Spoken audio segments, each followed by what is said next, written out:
Shabaabni magaalaa Arsii Asallaa uummata musliimaa hundaan maal jedhan? Warargaan keenya istaadiyeemii magariisa Asallaa. Eeyyan shabaaba tokkummaa fi waliigalteen isaanii nama hawwatu seenaa hojjechuuf kutannoo kan qaban amantaa isaaniif waardiyaa kan ta'an tokkichummaa rabbii faarsuun amantaa isaanii guddisuu irratti kan argaman shabaaba magaalaa Arsii Asallaa dhiiraa hanga dubaraa xiqqaa hanga guddaa waliin ta'uun waan guddaa hojjechuuf daandii irra kan jiran hundee fi yaada burqisiisaa ijaarsa baazaarii guddaa kanaa kan ta'an shabaabni magaalaa Arsii Asallaa qophii isaa hunda xumuree koottaa isiniin jechuutti argama. Gaafa guyyaa caamsaa 10/9 bara 2017 guyyaa dilbataa fuuldura keenya jiru kanatti sagantaa guddaa akka guutuu biyyaatitti magaalaa Arsii Asallaa keessatti qabamee jira.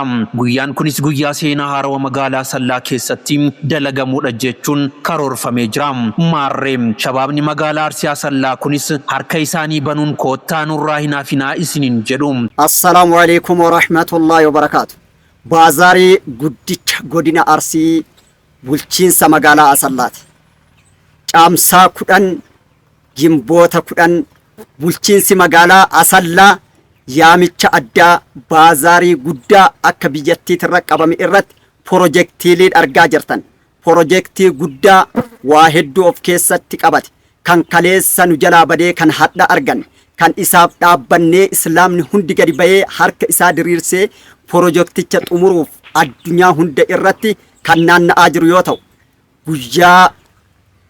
guyyaa 10 caamsaa 10 Gimboota 10 wal argaan keenya istaadiyeemii magaalaa Asallaati. Sagantaan kun kan qabame akka biyyaatitti akka naannootitti kan qabame waan ta'eef naannoon sagaleen kun isin bira gahe hundi keessanuu sagantaa kanarratti akka nuuf argamtan kabajaa fi jaalalaan isin gaafanna.